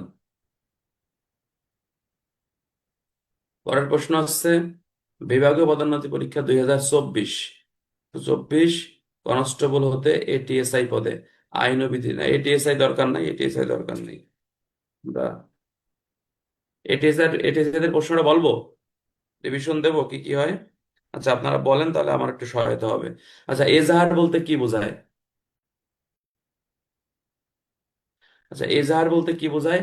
এজাহারের ত্রুটি বিচ্যুতি গুলো কি কি থাকে? এগুলো সহজ প্রশ্ন পারবেন। আসামি কি সাক্ষ্য দিতে পারে? হ্যাঁ পারে, কার্যবিধি 340 ধারা। আত্মপক্ষ সমর্থনে সে কি উপযুক্ত সাক্ষী? হ্যাঁ, কার্যবিধি 340 ধারা। আইনগত হেফাজত থেকে আসামি পলায় গেলে করণীয় কি? ওই যে কার্যবিধির 66 67 ধারা। এরপরে ডিউটিরত অবস্থার ডিউটি করার সময় আপনি একটি অশনাক্তকৃত লাশ দেখতে পেলেন, এই অবস্থায় করণীয় কি? ওই যে কার্যবিধির 174 75 দিয়ে আপনাকে অ্যান্সার করতে হবে। এরপরে বলতেছে যে ডাকাতি কাকে বলে? ডাকাতি হচ্ছে আপনার দণ্ডবিধি 391। ডাকাতির শাস্তি কি কি? ডাকাতির শাস্তি হয়েছে 395, 396, 397, 398, হ্যাঁ। তারপরে হচ্ছে আপনার 399, 400, হ্যাঁ, এইগুলো হচ্ছে ডাকাতির শাস্তি। আচ্ছা, এরপরে বলা হচ্ছে ডাকাতির মালামাল অসাধুভাবে গ্রহণ করার শাস্তি কি? আচ্ছা, ডাকাতির মালামাল অসাধুভাবে গ্রহণ করার শাস্তি হচ্ছে ওই যে ইয়া ধারা, আর কি বলে ওটা, 412 ধারা। আচ্ছা, তল্লাশি পরোয়ানা কাকে বলে? তল্লাশি নিয়ম লেখো পারবেন। তল্লাশি পরোয়ানা হচ্ছে কার্যবিধি 96 98 99 100 দ্বারা, এবং তল্লাশি পরোয়ানার তামিলের ক্ষেত্রে কার্যবিধির 102 3 পেয়ারবি 280 বিধি অনুসরণ করতে হয়। এরপরে বলা হচ্ছে তল্লাশির নিয়মাবলী, এগুলো পারবেন, কার্যবিধির 102 3 পদ্ধতি। এবারে বলতেছি একটি পরিবহন যানে কয়টি সার্টিফিকেট থাকা আবশ্যক এবং সেগুলো কি কি? কয় ধারা বলেন তো এটা? পরিবহনে কয়টা সার্টিফিকেট, কয় ধারা বলেন তো এটা বলেন? 100 কত? 111 ধারা বোধহয়। সড়ক পরিবহন আইনের কয় ধারা? 111 না 12? সড়ক পরিবহন আইনের কয় ধারা বলেন? একটি পরিবহনে কয়টি সার্টিফিকেট থাকা আবশ্যক? এটা হচ্ছে সড়ক পরিবহন আইনের সম্ভবত হচ্ছে আপনার 112 ধারা, হ্যাঁ 112 ধারা। আচ্ছা, এরপরে বলা হচ্ছে 112 ধারা আছে 5টি সার্টিফিকেট থাকা হচ্ছে আবশ্যক। Thank you. আমাকে একটু বলে সহায়তা করবেন, সড়ক পরিবহন আমার পুরোপুরি মুখস্থ নাই। আচ্ছা, এরপরে সড়ক পরিবহন আইন 2018 অনুযায়ী রুট পারমিট কি? কোন কোন গাড়িতে রুট পারমিটের প্রয়োজনীয়তা নাই এবং কোন কোন ক্ষেত্রে প্রয়োজন হয় না, আলোচনা করো। প্রয়োজন হয়, প্রয়োজন হয় না, আলোচনা করো। এটা হচ্ছে সড়ক পরিবহন আইনের হচ্ছে 30 ধারা। 30 ধারায় আপনাকে বলা হচ্ছে যে রুট পারমিটের কখন প্রয়োজনীয়তা হয়। 28 এবং 30, 28 ধারা এবং 30 ধারা দেখবেন। আর ওই যে রুট পারমিটের সংজ্ঞা আছে 2 ধারা, রুট পারমিটের সংজ্ঞা আছে 2 ধারা। আচ্ছা, এরপরে বলা হচ্ছে যে সড়ক পরিবহন আইন অনুযায়ী একজন পুলিশ অফিসার বিনা ওয়ারেন্টে গ্রেপ্তারের ক্ষমতা কোন কোন ধারায়? এটা সহজ প্রশ্ন। এটা হচ্ছে যে ইরা 2358, অর্থাৎ 72, 73, 75, তারপর হচ্ছে আপনার 78, 79, তারপর হচ্ছে 84, 86, 89, 92, 98, 105। এই সকল ক্ষেত্রে হচ্ছে বিনা পরোয়ানায় গ্রেপ্তার করতে পারে। আর এই বিনা পরোয়ানায় গ্রেপ্তারের ক্ষমতা দেয়া হয়েছে 110 ধারায়। ঠিক আছে কিনা? এটা আপনারা, এটা আমরা পড়াবানি, ক্লাস তো সবসময় পড়াচ্ছি আমরা। আচ্ছা, রাত্রিকালীন টহল ডিউটিতে ক নামক একজন এটিএসআই একটি গাড়ি তল্লাশিকালে দেখতে পান চালকের ড্রাইভিং লাইসেন্স নাই, এক্ষেত্রে কয়ের করণীয় কি? তাহলে আমরা জানি যে যে 4 ধারা মোতাবেক প্রত্যেক ব্যক্তির ড্রাইভিং লাইসেন্স থাকা কিন্তু আবশ্যক, তাই না বন্ধুরা? তো ড্রাইভিং লাইসেন্স যেহেতু নাই, সেক্ষেত্রে চালক ওই মানে তার ওই ইয়া করতে হবে, ওই 66 ধারা মোতাবেক ওই ব্যক্তি বেসিক্যালি এখানে অভিযুক্ত হবে এবং তার বিরুদ্ধে ওই এটিএসআই ব্যবস্থা গ্রহণ করবে। আচ্ছা, এরপরে বলতেছে যে ক নামক পুলিশ অফিসার ডিউটিরত অবস্থায় এক ট্রাক তল্লাশি করে 100 কার্টন বিদেশি অবৈধ মদ উদ্ধার করে 40 কার্টন জব্দ দেখিয়ে তৈরি করে অবশিষ্ট মদ বিক্রয় করে আত্মসাৎ করে। এ ধরনের অপরাধের বিস্তারিত কি অপরাধ বিস্তারিত আলোচনা করো। সহজ প্রশ্ন, এখানে দণ্ডবিধি 409 ধারা মোতাবেক অপরাধজনক বিশ্বাসভঙ্গ করছে বলে গণ্য হবে। মানে টাকা পাইছে, মানে বেশি বাগযোগ করে খাই বসে দিচ্ছে, তাহলে 409 ধারা মোতাবেক সে অপরাধ করছে বলে গণ্য হবে। এরপরে বলতেছে পুলিশ অফিসার ক এর ডিউটির গাফিলতির কারণে থানা হাজতে হতে একজন আসামি পলায়ন করে। সহজ প্রশ্ন, 223 ধারা মোতাবেক ওই পুলিশ কনস্টেবল অপরাধ করছে বলে গণ্য হবে দণ্ডবিধির। এছাড়া পুলিশ আইনের 729, 857, 880 বিধি মোতাবেক আইনগত ব্যবস্থা গ্রহণ করা যাবে। এরপরে বলতেছে সার্জেন্ট ক কর্তব্যরত অবস্থায় ফিটনেস সনদবিহীন ঝুঁকিপূর্ণ একটি বাস সড়কে চলাচল অবস্থায় দেখতে পেল, এক্ষেত্রে সার্জেন্টের করণীয় কি? করণীয় কি ভাই, এটা পারি না। মানে ফিটনেসবিহীন বাস যদি আপনার চলে, সেক্ষেত্রে ফিটনেসবিহীন বাস চলতে পারবে না নাকি? 25 ধারা মোতাবেক ফিটনেস থাকা আবশ্যক। আর ফিটনেসবিহীন অবস্থায় যদি চলাচল করে 75 ধারা মোতাবেক সে আইনগত ব্যবস্থা গ্রহণ করবে, অর্থাৎ 25/75। 25/75, ভালো প্রশ্ন এটা। এটা সহজ প্রশ্ন, এটা আমি পারি বলি আমার কাছে সহজ মনে হয়, এটা না পারলে তো কঠিনই, তাই না? একেবারে পানির মতো প্রশ্ন। ঠিক আছে, শোনেন, আর একটা পরামর্শ দেই, যার মানে বিশেষ পরীক্ষা তো ইনশাল্লাহ অবশ্যই হবে, টিএসআই পরীক্ষা কেউ দিয়েন না। বিশেষ যারা টিএসআই টা চিন্তা ভাবনা করছেন তারাও বিশেষ পরীক্ষাটা দিয়েন। পরবর্তীতে দরকার যদি আপনি এটিএসআই দিতে চান অক্টোবর নভেম্বরে, তখন এটিএসআই দিয়েন, সমস্যা নেই। এটিএসআই র্যাঙ্কটাও খারাপ না, এটিএসআই র্যাঙ্ক আমার মনে হয় পাওয়া একেবারেই সহজ। মোটামুটি সহজ প্রশ্ন আছে, আমি তো আপনাদের বলছি, আমি কয়েকদিন সাজেশনও দিছি যে এইগুলো পড়তে, বিশেষ করে চুরি ডাকাতি দস্যুতা, এ রুল বি রুল হইচই বিজ্ঞপ্তি, তারপর হচ্ছে গ্রেপ্তারি পরোয়ানা, হ্যাঁ, এই এই বিষয়গুলো হচ্ছে। তারপরে এই এটিএসআই দের বিশেষ করে সড়ক পরিবহন আইন থেকেই প্রায় 30 মার্কের প্রশ্ন আসে, 40 মার্কের। এই এই বিষয়গুলো ভালো করে জানলে ইনশাল্লাহ আপনার জন্য কমন থাকবে।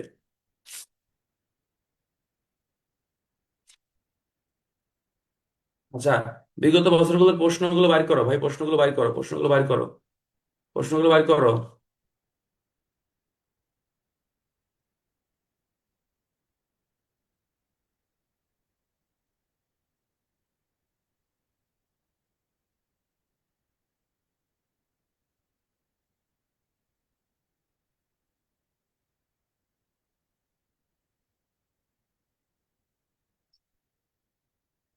যে আমরা দেখি, আমরা দেখি এখানে বলতেছে যে কনস্টেবল এএসআই হতে বিগত বছরগুলোতে যে প্রশ্নগুলো আসছে এগুলোর সমাধান আমরা দেখি। বলা হচ্ছে পুলিশি মামলা এবং নালিশি মামলার মধ্যে পার্থক্য কি। পুলিশি মামলা হচ্ছে মানে থানায় যে মামলাগুলো রুজু হয়, সেটাকে পুলিশি মামলা বলা হয়। কার্যবিধি 154, 156, পিআরবি 243, 258। নালিশি মামলা হচ্ছে যে মামলাটি থানায় রুজু না হয়ে কোর্টে রুজু হয় বা আদালতে রুজু হয়, তাকে নালিশি মামলা বা সিআর মামলা বলা হয়ে থাকে, যা কার্যবিধির 190, কার্যবিধির 202 ধারায় বেসিক্যালি বর্ণনা করছে। পুলিশি মামলা থানায় হয়, নালিশি মামলা হচ্ছে কোর্টে হয়। পুলিশি মামলা পুলিশের কাছে করা হয়, নালিশি মামলা ম্যাজিস্ট্রেটের কাছে করা হয়। পুলিশি মামলা পুলিশ তদন্ত করে, নালিশি মামলা ম্যাজিস্ট্রেটের নির্দেশে পুলিশ তদন্ত করে। হয়তো হয়ে গেল, শেষ। এএসআই ক ডাকাতি মামলার গ্রেপ্তারি পরোয়ানাভুক্ত আসামিকে আহ খকে আটকের পর অর্থের বিনিময়ে ছেড়ে দেয়। তাহলে অর্থের বিনিময়ে ছেড়ে দিয়েছে, সেক্ষেত্রে সে 213 ধারা মোতাবেক ওই পুলিশ অফিসার অপরাধ করছে।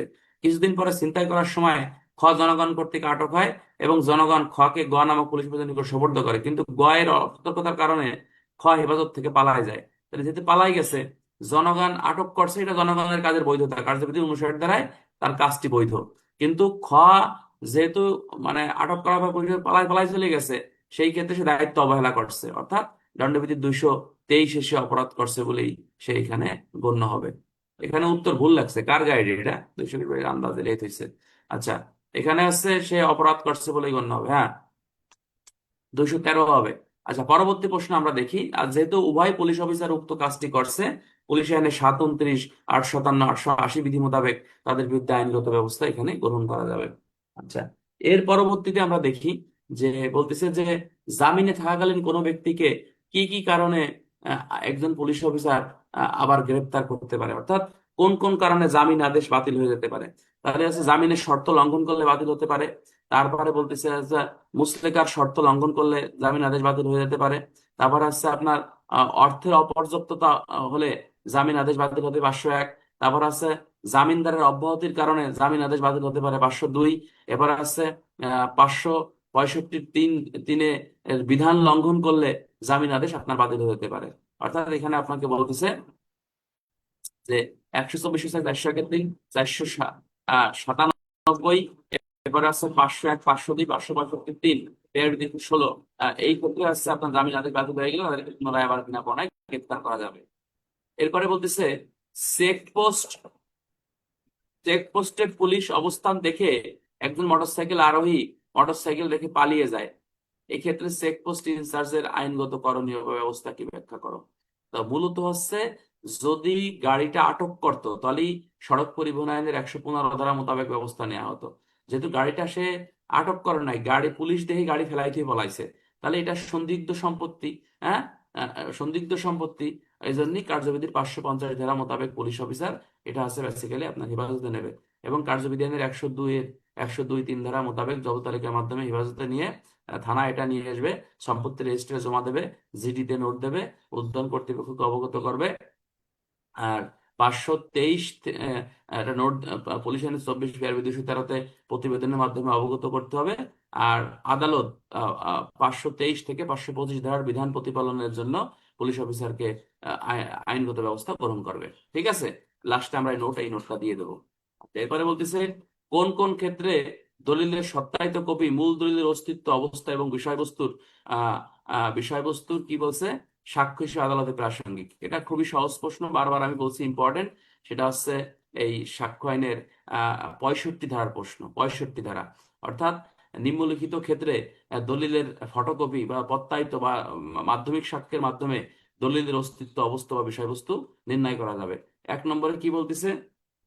1 নম্বরে বলতেছে যে ক্ষেত্রে দলিলটি আছে আপনার এই মানে দাখিল করার জন্য নোটিশ দেওয়া হয়েছে কিন্তু নোটিশ দাখিল মানে নোটিশ সে করেনি, যে ক্ষেত্রে বিবাদী পক্ষ জানে যে দলিলটি দাখিল করতে হবে, সেই ক্ষেত্রে মাধ্যমিক সাক্ষ্যের মাধ্যমেও দলিল করে নাই।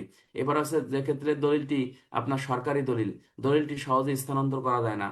তারপর আছে আপনার যে যে ক্ষেত্রে দলিলটি সম্পর্কে মাধ্যমিক সাক্ষ্য দেওয়ার বিধান আছে, যে ক্ষেত্রে দলিলটি একাধিক দলিলের সমষ্টি।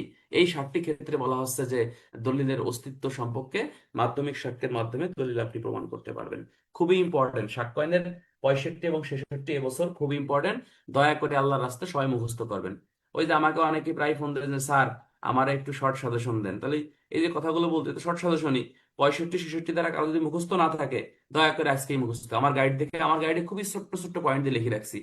আমার গাইডটা নেওনি কি ডাকেটা বলতো দেখি? আজকে কি বার? শনিবার না? রবিবার থেকেই বই হাতে পেয়ে যাবেন। ঈদের বন্ধর কারণে একটু সমস্যা ছিল, রবিবার সোমবারের মধ্যে সব বই হাতে পেয়ে যাবেন ইনশাল্লাহ। ঠিক আছে, রবিবার সোমবারের মধ্যে সব বই হাতে পেয়ে যাবেন। একটা বই কিনলে আপনি দেউলিয়া হবেন না, আপনার ক্ষতি হবে না, আপনি একটা কিছু শিখতে পারবেন।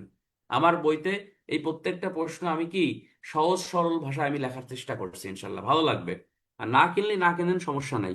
আচ্ছা, এর পরবর্তীতে আমরা দেখবো এই যে একজন কমেন্ট করছে যে সুন্দর, অবশ্যই সুন্দরভাবে লিখছি আমি। 65 দ্বারা 66 দ্বারা আমার গাইডে এত সুন্দর করে লেখা যে 2বার পড়লেই মুখস্থ হয়ে যাবে আপনার, অন্য কোনো গাইডে এরকম লেখা নাই।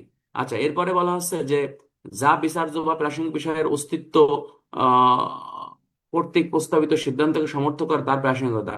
তাহলে বিচার্য বা প্রাসঙ্গিক বিষয়ের সম্পর্কে আলোচনা করছে সাক্ষ্য আইনের 5 থেকে আপনার ওই 9 ধারা 55 ধারা পর্যন্ত। তাহলে আপনি প্রথমেই লিখবেন যে দুটো বিষয় সাক্ষ্য দেওয়া যায়, বিচার্য বিষয়, প্রাসঙ্গিক বিষয়, এছাড়া কোনো বিষয়ে সাক্ষ্য দেওয়া যায় না। ঠিক আছে কিনা?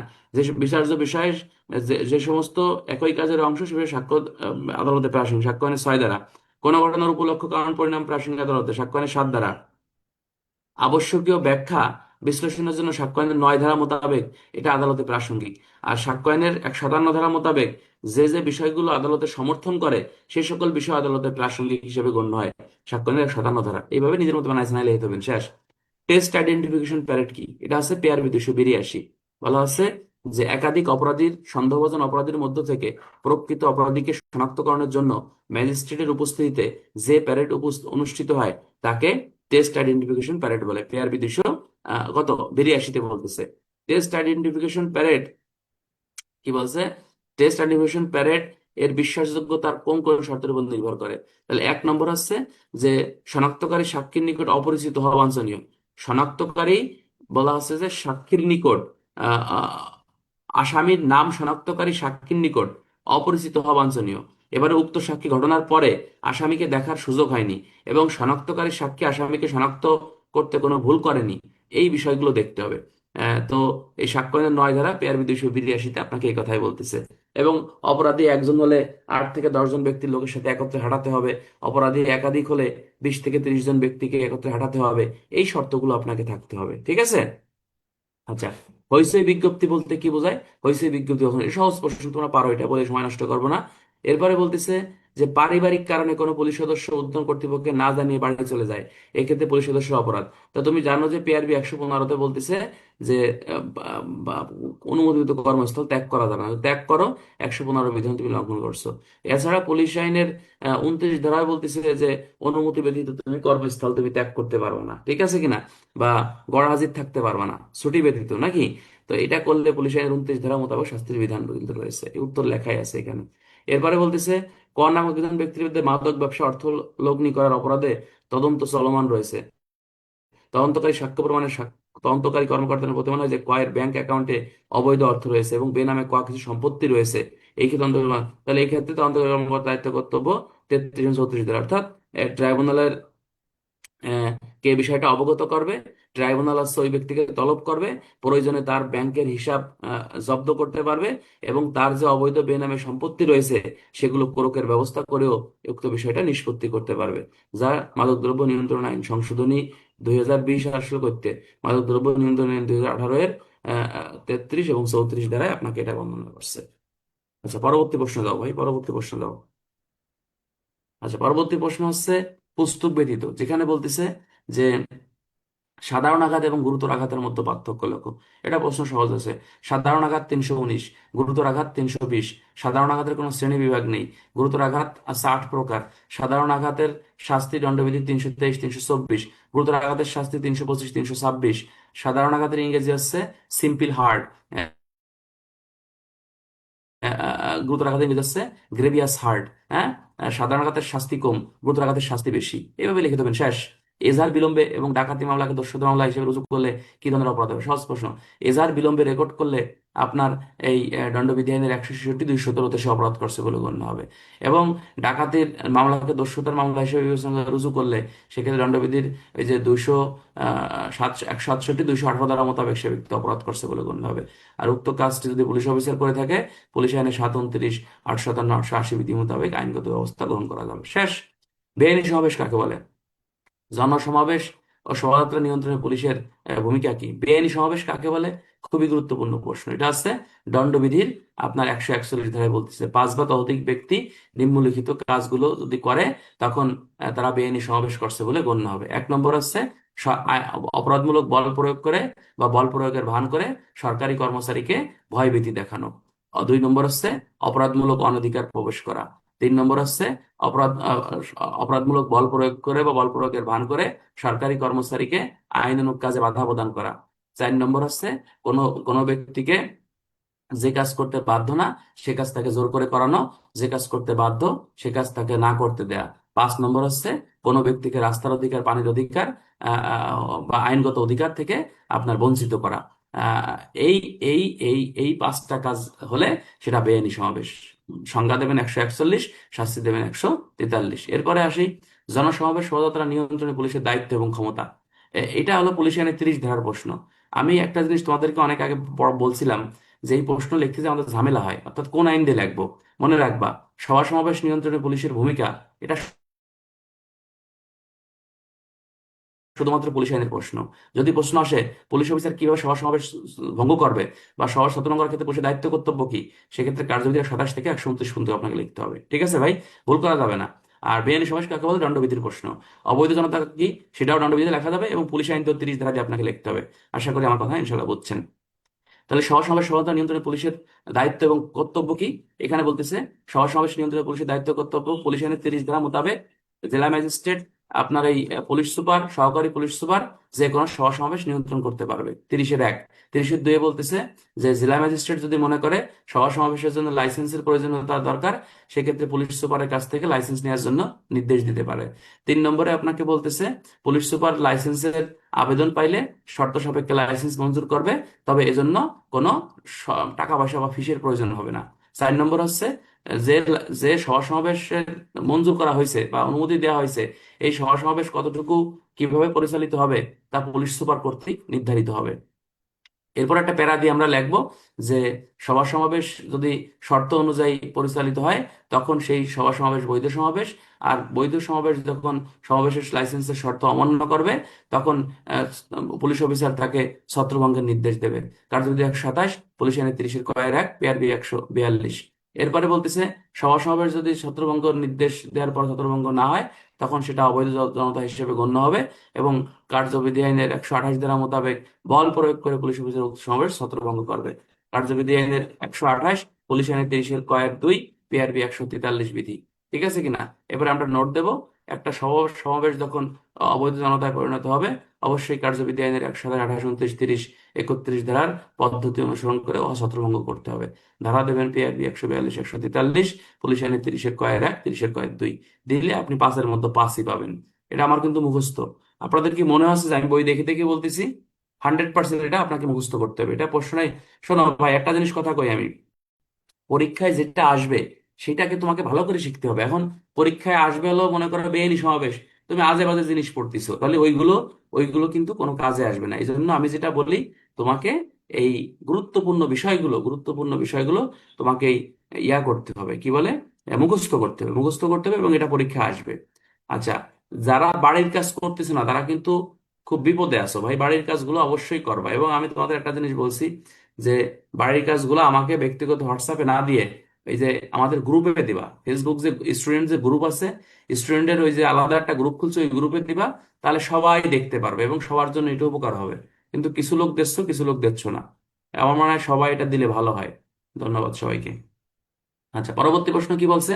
পরবর্তী প্রশ্ন হচ্ছে যে সাজাপ্রাপ্ত কয়েদি কত ধরনের এবং কি কি? বিভিন্ন শ্রেণীর বন্দীদের চালান এবং যাতায়াতের হাতকড়া এবং আহ, আহ, পায়ের বেড়ির ব্যবহার সংক্রান্তে বিধিগুলো আলোচনা করো।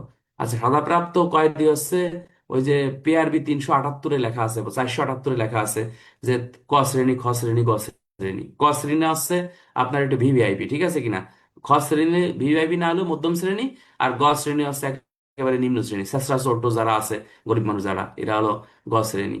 আর হ্যান্ডকাপ এবং বেড়ির ব্যবহারটা কি? হ্যান্ডকাপ এবং বেড়ির ব্যবহার পিআরবি 715 এবং 330 বলতেছে যে যারা দুর্দর্শ প্রকৃতির তাদেরকে হ্যান্ডকাপ বেড়ি ব্যবহার করতে হবে। যারা সম্মানিত ব্যক্তি, গণ্যমান্য, হ্যাঁ, এদেরকে বেড়ি টেড়ি ব্যবহার করা যাবে না, হ্যান্ডকাপ পরিধান করা যাবে না, কোনো মহিলাকে হ্যান্ডকাপ পরিধান করা যাবে না। তারপরে আহ, রাস্তায় চলাচলের সময় এবং নৌকায় চলাচলের সময় হ্যান্ডকাপ বেড়ি খুলে দিয়ে কাপড় দিয়ে বা রশি দিয়ে ভালো করে তাদেরকে বাঁধতে হবে, এমনভাবে বাঁধতে হবে যেন রক্ত চলাচল সচল থাকে। এইভাবে একটু লিখে দেবেন, শেষ। আচ্ছা, মৃত্যুকালীন ঘোষণা কি? মৃত্যুকালীন ঘোষণা যথার্থতা নির্ণয়ের মাপকাঠি বর্ণনা করো। আচ্ছা, মৃত্যুকালীন ঘোষণা অবস্থায় যে পারবেন, মৃত্যুর পূর্ব মুহূর্তে কোনো ব্যক্তি তার মৃত্যুর কারণ সম্পর্কে যে বিবৃতি রেকর্ড করে তাকে মৃত্যুকালীন ঘোষণা বলে। আর মৃত্যুকালীন ঘোষণা নির্ণয় যথার্থ মাপকাঠি কি বন্ধুরা? যথার্থ মাপকাঠি হচ্ছে আপনার এই যে কি বলে, মৃত্যুর পূর্ব মুহূর্তে বিবৃতি দিতে হবে। তারপরে বিবৃতিটা অবশ্যই রেকর্ড করতে হবে। বিবৃতিটা ম্যাজিস্ট্রেট কর্তৃক, পুলিশ অফিসার কর্তৃক বা অন্য কোনো ব্যক্তি কর্তৃক রেকর্ড হতে হবে। তারিখ সময় উল্লেখ থাকতে হবে। বিবৃতিটা তার স্বাক্ষর থাকতে পারে, টিপসই থাকতে হবে।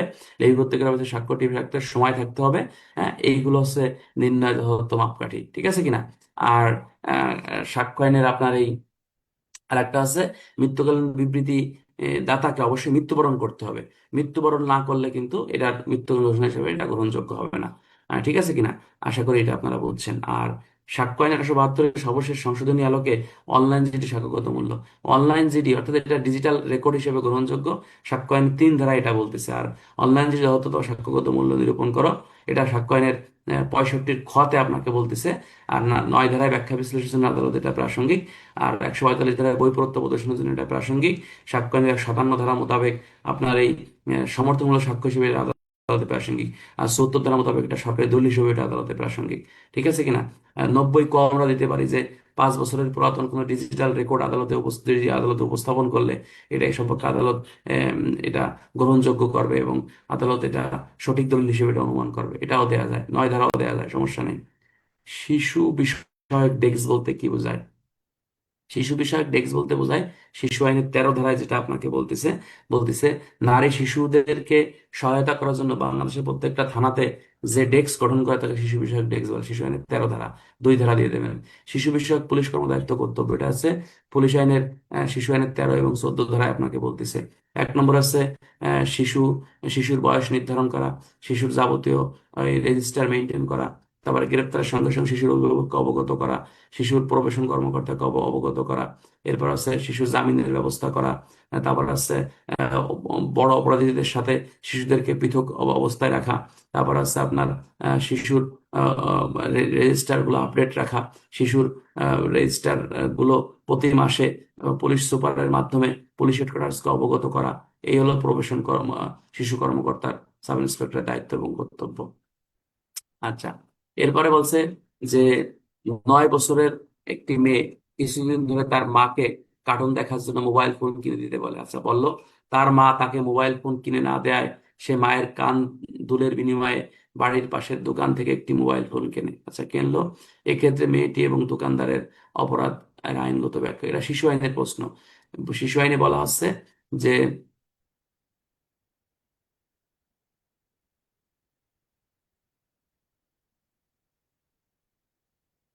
হুম, শিশু আইনে বলা আছে যে এই শিশুর কাছ থেকে যদি সে কোনো ব্যক্তি কেনে, শিশু আইনের 76 ধারা মোতাবেক সে ব্যক্তি অপরাধ করছে বলে গণ্য হবে। কিন্তু শিশুর এখানে কোনো অপরাধ এখানে হবে না। ঠিক আছে কিনা? শিশু আইন ছোট্ট প্রশ্ন, না পারলে কিন্তু কত সমস্যা দেখেন, দেখছেন? আচ্ছা, এরপরে আপনাকে বলতেছে যে মানব পাচার অপরাধের ক্ষেত্রে প্রতিরোধমূলক অনুসন্ধান বলতে কি বোঝায়? প্রতিরোধমূলক অনুসন্ধান হচ্ছে এই 19 ধারা, অর্থাৎ এজাহার গ্রহণের পূর্বে অপরাধের সম্পর্কে প্রাথমিক তদন্ত যে করা হয় তাকেই প্রতিরোধমূলক অনুসন্ধানী বলা হয়। এই 19 ধারা। মানব পাচার অপরাধের ক্ষেত্রে প্রতিরোধমূলক তল্লাশি এবং আটকের কৌশল, ওই যে এই আইনের 20 ধারায় বলতেছে যে এসআই প্রবেশ করবে, তল্লাশি করবে, আটক করবে, কার্যবিধির পদ্ধতি অনুসরণ করবে। এরপরে বলতেছে তল্লাশি করে কি কি বিষয়গুলো পাওয়া গেছে 72 ঘন্টার মধ্যে লিখিতভাবে এই বিষয়টা অবগত করবে। আর তল্লাশি কার্যক্রমের সকল ক্ষেত্রে আপনার কার্যবিধির 102, 3, 13, 280 বিধি অনুসরণ করতে হবে। এই হলো এই প্রশ্ন। নারী ও শিশু নির্যাতন দমন আইন অনুসারে ম্যাজিস্ট্রেট কর্তৃক প্রত্যাখ্যাত সাক্ষ্য জবানবন্দি করার পদ্ধতি কিরূপ এবং এর সাক্ষ্যগত মূল্য? ভালো প্রশ্ন। তাহলে এই আইনের 22 ধারা আপনাকে বলতেছে যে ম্যাজিস্ট্রেট জবানবন্দি রেকর্ড করতে পারবে এবং এই শুধুমাত্র এই জবানবন্দির উপর ভিত্তি করে মামলা কি চূড়ান্ত রায় কিন্তু ঘোষণা করা যাবে না, অন্যান্য সাক্ষ্য প্রমাণ এটা দরকার হবে। এবং এই বিবৃতি দেওয়ার পরে যদি এটা সে মারা যায়, হারায় যায়, লোকায় যায়, বিদেশে অবস্থান করে, হাজির করার সময় সাপেক্ষে ব্যয় সাপেক্ষ হয়, সেক্ষেত্রে আদালতে এটা জবানবন্দির সাক্ষ্যগত মূল্য বহন করে। তবে শুধুমাত্র এই জবানবন্দির উপর ভিত্তি করে শাস্তি দেওয়া যাবে না, অন্যান্য পারিপার্শ্বিক সাক্ষ্য প্রয়োজনীয়তা রয়েছে। নারী শিশু নির্যাতন দমন আইন সংশোধন 2022-এর 2 ধারা এবং 3 ধারা। আচ্ছা, পরবর্তী প্রশ্ন জানেন? আচ্ছা, এই প্রশ্ন পড়ানো থেকে আপনাদের কি উপকার হচ্ছে ভাই? উপকার হচ্ছে? তোমাদের কি মনে হয় বলো তো, উপকার হয়? এটা তো পড়লাম, পরবর্তী প্রশ্ন যাও। পরবর্তী প্রশ্ন যাও। ও, ভালো কথা, সবার উদ্দেশ্যে আমি বলি আজকে আমার নাইট ডিউটি আছে, হ্যাঁ, এই জন্য আমি তোমাদেরকে একটু মাগরিবের আগে আগে ক্লাস নেওয়া শুরু করব। 6টা 40-এর দিকে ক্লাস নেওয়া শুরু করবো ইনশাল্লাহ। 6টা 40 না, মানে 6টা 55-তে ক্লাস শুরু হয়ে যাবে। 6টা 85 লিঙ্ক দেবো, 6টা 55-তে ইনশাল্লাহ ক্লাস নেওয়া শুরু হয়ে যাবে। সন্ধ্যা সন্ধ্যা, এটা মনে রাখবা, সন্ধ্যায় ক্লাস হবে আজকে, হ্যাঁ? রাত্রে ক্লাস হবে না, সন্ধ্যায় ক্লাস হবে, এটা মনে রাখবেন এবং এটা আমলে নেবেন। ঠিক আছে? একটু সময়ের হেরফের তো সপ্তাহে একদিন একটু হয় ভাই। আমি যে দুই দুই দিন মানে প্রতিদিন 2বার ক্লাস নিচ্ছি, এটা তো বুঝতে হবে। একটু হেরফের হলেই মানায় নিতে হবে। আমি থানায় চাকরি করি, কথা বুঝছেন? তো একটু টাইম ম্যানেজমেন্ট একটু সমস্যা হয়, একটু দেখবেন এটা ইনশাল্লাহ। আর সব সময় তো হয় না, আপনার সব সময় তো রাতেই ক্লাস নেই। সপ্তাহে একটা দিন শুধু সন্ধ্যার সময় ক্লাস হয়, বাকি সব সময় লাস্ট টাইমে ক্লাস হয়। ঠিক আছে? সবাই ক্লাসে থাকবেন, কেউ ফাঁকি দিয়েন না। আর এই এটা এটা লিখে দিও, কি কয় রে, এই নাহিদ বা আবু বক্কর লিখে দিও যে সন্ধ্যায় ক্লাস আছে, 6টা 55-তে ক্লাস। 6টা 55-তে আলোচনা শুরু হয়ে যাবে। আমরা আজকে সড়ক পরিবহন আইন পড়বো এবং সাক্ষ্য আইন পড়বো, খুবই গুরুত্বপূর্ণ ক্লাস। এই তোমাদের কি আহ, আহ, এই যে ইসের এই ইসের কি টেনশন হয় না যে পরীক্ষা? আমার কিন্তু অনেক টেনশন হয়। কাল- কালকে রাত্রে সেই পড়তে পড়তে ঘুমাই গেছি, পরে আবার পরে উঠিয়ে পরে যায় পরে শুইছি, বুঝছেন? মানে পড়তে হবে, প্রচুর পড়া ছাড়া আসলে কোনো উপায় নেই। এই মুহূর্তে আপনাদের মূল বই পড়তে হবে, মূল বইয়ের পাশাপাশি একটা গাইড, যখন যেমন আমার গাইডটা আপনি ধরবেন, গাইডটা ধরার পরে কার্যবিধির প্রশ্নগুলো রিভিশন দেবেন। দণ্ডবিধির মানে একটা পার্ট ধরবেন যে এখন এই মুহূর্তে আমি কার্যবিধির প্রশ্নগুলো পড়বো, তখন কার্যবিধির প্রশ্নগুলো রিভিশন দেবেন। দণ্ডবিধির প্রশ্নগুলো যখন ধরবেন, দণ্ডবিধির প্রশ্নগুলো রিভিশন দেবেন। মানে রিভিশনের উপর আপনাকে থাকতে হবে, ইনশাল্লাহ দেখবেন হয়ে যাবে, ঠিক আছে? আল্লাহ ভরসা ভাই। আমার জন্য একটু দোয়া করেন আপনারা, আমি জন্য একটু ভালো করতে পারি। আপনাদের সবার জন্য দোয়া থাকবে। র্যাঙ্কটা আসলে খুব দরকার, ইনশাল্লাহ। হ্যাঁ, নাহিদ, তুমি এই প্রশ্নটা ওই যে আমাদের যে স্টুডেন্টদের যে গ্রুপ আছে না, ওই গ্রুপে এটা সবাইকে দিয়ে দাও, তাহলে সবাই এই প্রশ্নগুলো দেখতে পারবে।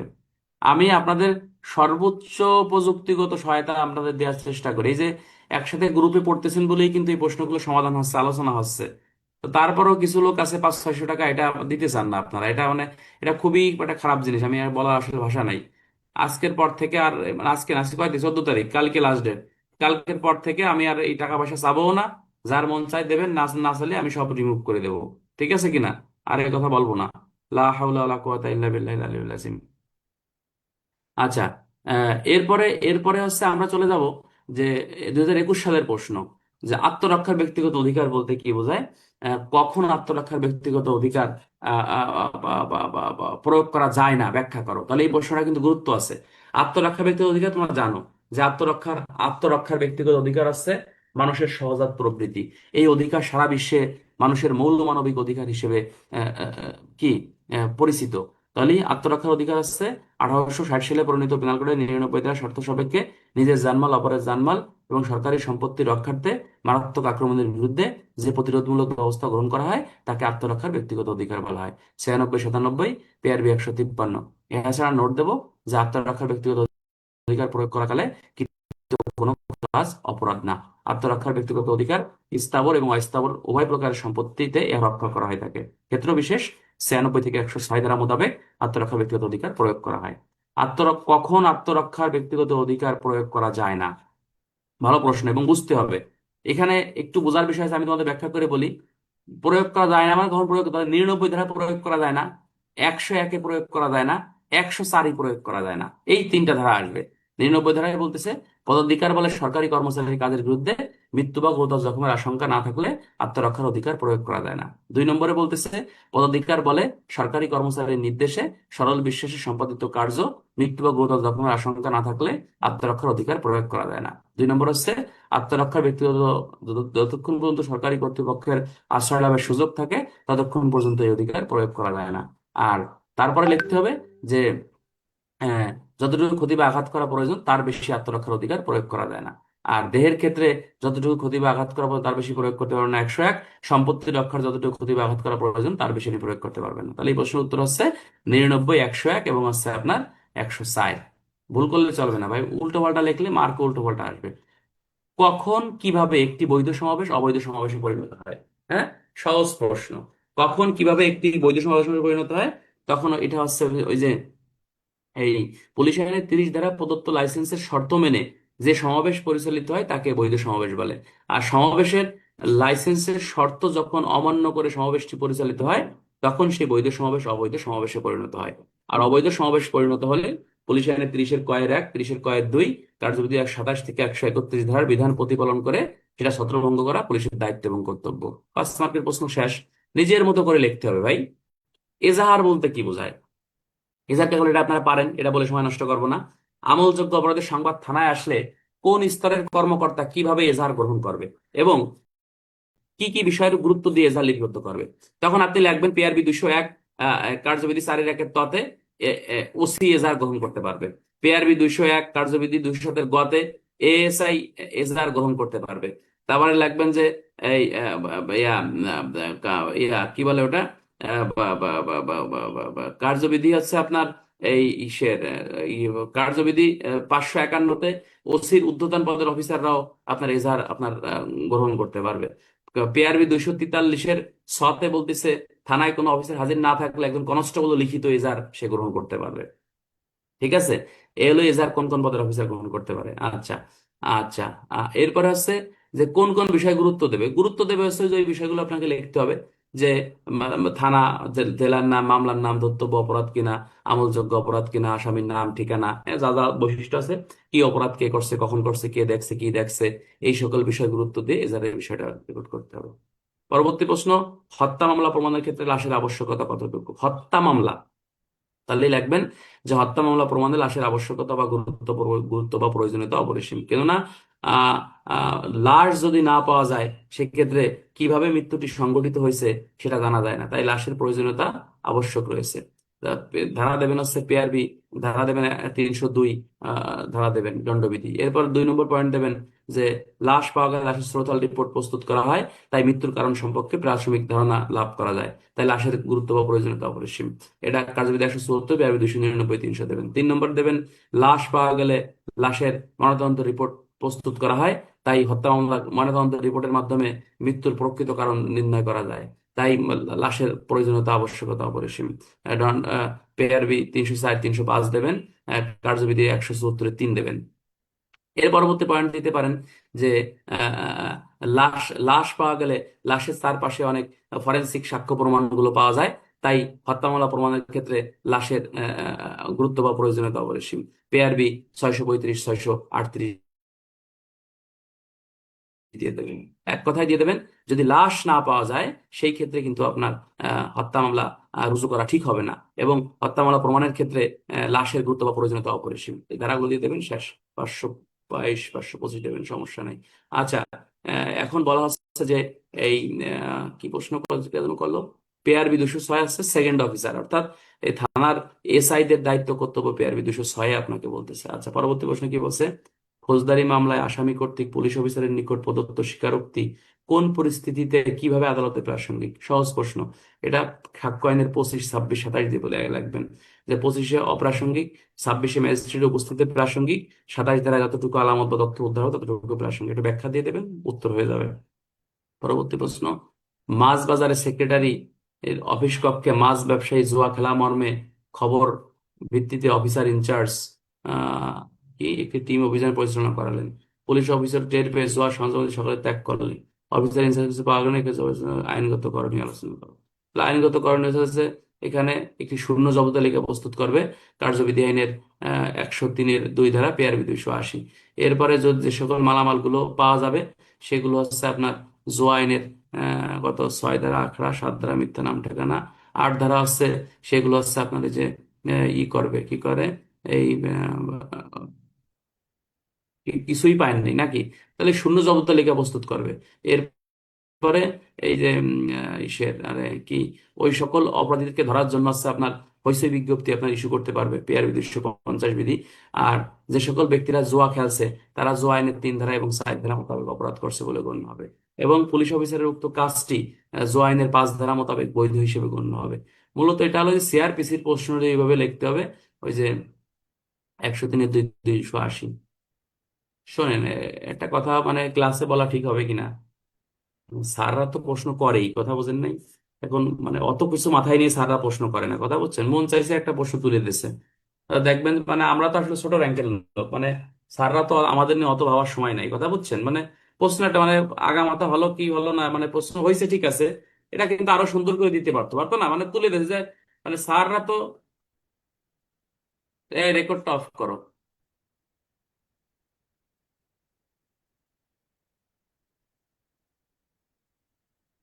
রেকর্ড অফ করছো নাহিদ? Recording stopped. মনে করো সিনিয়র স্যাররা তো ভাবে যে এই কনস্টেবল এসআই এরা কি আইন জানে।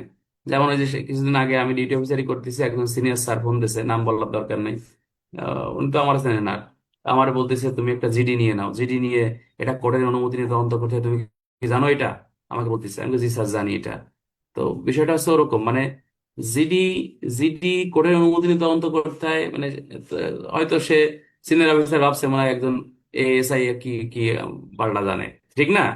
তো বিষয়টা এরকম, মানে স্যাররা যখন প্রশ্ন করে অতটা ইয়া দিয়ে প্রশ্ন মানে প্রশ্ন করার দরকার করে রাখে, যে মোটামুটি একটা ধারা মানে ওই ধারাটা সঠিক, মানে ওই ধারাটা আছে কিনা ওইলেই তার উত্তর হয়ে যায়, কথা বুঝছেন। কিন্তু এখন তো মানে স্যাররাও এখন জানে যে এখন পুলিশের লোক অনেক লেখাপড়া করে, ঠিক না ভাই? তো তাহলে তাহলে হচ্ছে আপনার এই বিষয়টা এই ইসের কি কয় রে, এই মানে মূল ধারাটা আপনার থাকলেই আপনি অ্যান্সার পাবেন এখানে। যাও, রেকর্ড শুরু করেন। লা Recording in হাওলা ওয়ালা কুওয়াতা ইল্লা progress. বিল্লাহ। হ্যাঁ, পরবর্তী প্রশ্ন হচ্ছে যে লাইসেন্সকৃত আগ্নেয়াস্ত্র সহ পুলিশ কোন ব্যক্তিকে কোন পরিস্থিতিতে গ্রেফতার করতে পারে? লাইসেন্সকৃত আগ্নেয়াস্ত্র বলে হচ্ছে কয় ধারা? অস্ত্র আইনের কয় ধারা? বলো কয় ধারা, কমেন্ট করো ভাই, কয় ধারা? সহজ প্রশ্ন, বলো। 12 ধারা। হ্যাঁ, অস্ত্র আইনের 12 ধারা মোতাবেক আপনার লাইসেন্সকৃত আগ্নেয়াস্ত্র সহ যদি কোনো ব্যক্তি ঘোরাফেরা করে এবং তার ঘোরাফেরা যদি সন্দেহজনক হয়, সেই ক্ষেত্রে পুলিশ অফিসার বলতেছে যে আপনার 12 ধারা মোতাবেক তাকে বিনা পরোয়ানায় গ্রেপ্তার করতে পারবে। অস্ত্র আইনের 12, পেয়ার বিধি 316। আমরা একটা নোট দেবো, ব্যাখ্যা ব্যাখ্যা যদি ফুল মার্ক আসবে না। যেমন করিম তার লাইসেন্স কিন্তু অস্ত্র নিয়ে বাজারে ঘোরাফেরা করতেছে, টহলরত পুলিশ অফিসারের কাছে মনে হলো উক্ত অস্ত্র দ্বারা কেউ কোনো ব্যক্তিকে সে হত্যা করবে। এই ক্ষেত্রে সে অস্ত্রমুক্ত করবে এবং ওই ব্যক্তিকে পুলিশ অফিসার বিনা পরোয়ানায় গ্রেপ্তার করবে। তাহলে পুলিশ অফিসার এই কাজটি আইনগত বৈধ হিসেবে গণ্য হবে। এটা উদাহরণ দিয়ে দিলে ফুল মার্ক পাবেন। আচ্ছা, পরবর্তী প্রশ্ন। ধর্ষণ মামলায় তদন্তকারী কর্মকর্তার প্রতিবেদন দাখিলের পর ট্রাইব্যুনালের নিকট প্রতীয়মান হয় যে ন্যায় বিচারের স্বার্থে কোনো একজন আসামিকে সাক্ষী করা বাঞ্ছনীয়। এক্ষেত্রে তদন্ত কর্মকর্তার কোনো দায় দায়িত্ব আছে কিনা ব্যাখ্যা করো। হ্যাঁ, এই যে 18(7) ধারা মোতাবেক তদন্তকারী কর্মকর্তা আপনার সাক্ষী করতে পারবে, এটা আদালত নির্দেশ দিলে তদন্তকারী কর্মকর্তা এটা করবে, এবং 18(9) এই সাক্ষী করে তার সাক্ষ্য প্রমাণ নিয়ে আসছে তার আদালতে রিপোর্ট দাখিল করবে। এটা 18(7) দেখছেন, ছোট্ট একটা উত্তর, কিন্তু না পারলে কিন্তু আপনি সারা বই খুঁজে উত্তর পাবেন না। 18(7)-এ বলতেছে আর সাক্ষী করা যাবে, এটা ও তদন্ত কর্মকর্তাকে নির্দেশ দিতে পারবে। ঠিক আছে। আচ্ছা, এরপরে বলতেছে পুলিশ 1861 পুলিশ অফিসার কোন কোন ক্ষেত্রে সহজ প্রশ্ন। পুলিশ 1861 কোন ক্ষেত্রে বিনা পরোয়ানায় গ্রেপ্তার করতে হবে? 34 কতে বিনা পরোয়ানায় গ্রেপ্তার করতে পারে। ঠিক আছে। পেয়ার বিধি 316। অবশ্যই 34-এর ক্ষেত্রে শাস্তি লাগবেন। শাস্তি হচ্ছে 50 টাকা জরিমানা, 8 দিনের সশ্রম বা বিনাশ্রম কারাদণ্ড। আর 34-এর কতে হচ্ছে 100 টাকা জরিমানা, 3 মাসের সশ্রম বিনাশ্রম কারাদণ্ড বা অভয়দণ্ডের বিধান রাখা হয়েছে। আচ্ছা, আমরা কি এই প্রশ্নটা কি দেখবো না আজকে থাকবে? আচ্ছা, আজকে থাক, এটা আমরা নেক্সট সকালে পড়বানি। এখন আমিও একটু নিজে পড়বো, দোয়া চাই আপনার কাছে। আমারও তো পরীক্ষা ভাই, আমারও ভয় লাগে, আল্লাহ ভরসা, উপর আল্লাহ আছে ইনশাল্লাহ। আল্লাহ প্রতি তাওয়াক্কুল করে লেখাপড়া করতে হবে। আমিও নিজে বাড়ির কাজগুলো সবাই একটু করবেন এই মুহূর্তে। আর আজকে সন্ধ্যা 6টা 55-তে ক্লাস শুরু হয়ে যাবে। সবাই একটু গ্রুপে লিখে দাও যে 6টা 55-তে ক্লাস। আর এই অবশ্যই থাকবেন, ঠিক আছে? পরীক্ষা কিন্তু হয়ে যাবে না, দেখবেন এই যে ঘুমাচ্ছেন না, দেখবেন হুট করে কাগজ চলে আসছে যে এই মাসের এই তারিখে পরীক্ষা, আপনি জানবেনও না, তখন দেখবেন পাগল হয়ে গেছেন। কথা বুঝছেন? আমার জন্য একটু দোয়া করবেন ইনশাল্লাহ ভাই, আমি যেন ভালো করতে পারি, আল্লাহ ভরসা। সাব ইন্সপেক্টর র্যাঙ্কটা আমার আর কোনো জীবনে চাওয়া পাওয়া নাই, এই একটাই চাওয়া পাওয়া। আল্লাহ যদি কবুল করে, আমিন। আপনাদের দোয়া চাই। হ্যাঁ, আপনাদের দোয়া চাই ইনশাল্লাহ, আর আর কোনো চাওয়া পাওয়া নাই। ওই ইন্সপেক্টর ইন্সপেক্টর এগুলো হলো পরের বিষয়, ঠিক আছে? একটা র্যাঙ্ক পালেই আমি খুশি, আলহামদুলিল্লাহ। হ্যাঁ, একটাই, আর কোনো চাওয়া পাওয়া নাই। এরপরে মনে করেন ওই যে ঢাকায় যাই পিবিআই, নৌ পুলিশ, টুরিস্ট পুলিশ, এসপিবিএন এ চাকরি করবো, সমস্যা নেই। ঠিক আছে ইনশাল্লাহ, আল্লাহ ভরসা। দোয়া চাই আপনাদের, আপনারা শোনেন, 10 জন দোয়া করলে আল্লাহ পাক দোয়া কবুল করবে ইনশাল্লাহ। ঠিক আছে, আমি আপনাদের কাছে দোয়া চাই। সাইবারের নোট দিছি ভাই, জোনে জোনে দিতে গেলে তো সমস্যা। সাইবারের নোট গ্রুপে দেওয়া আছে। এএসআই দেলোয়ার, আপনি কি গ্রুপে অ্যাড নাই? সাইবারের নোট গ্রুপে দেওয়া আছে, দেখেন। আমি নিজে লিখে দিই, সাইবারের নোট নিজে লিখে দিছি। তো ভালো থাকেন ভাই, আর 6টা 55-তে ক্লাসে থাকেন সবাই। ব্যক্তিগত কোনো সমস্যা থাকলে আমাকে জানায়েন। আর Recording এই stopped. কি কয় রে, এই লেখার প্রতি আমরা একটু গুরুত্ব দিই ইনশাল্লাহ। ধন্যবাদ সবাইকে, আসসালামু আলাইকুম।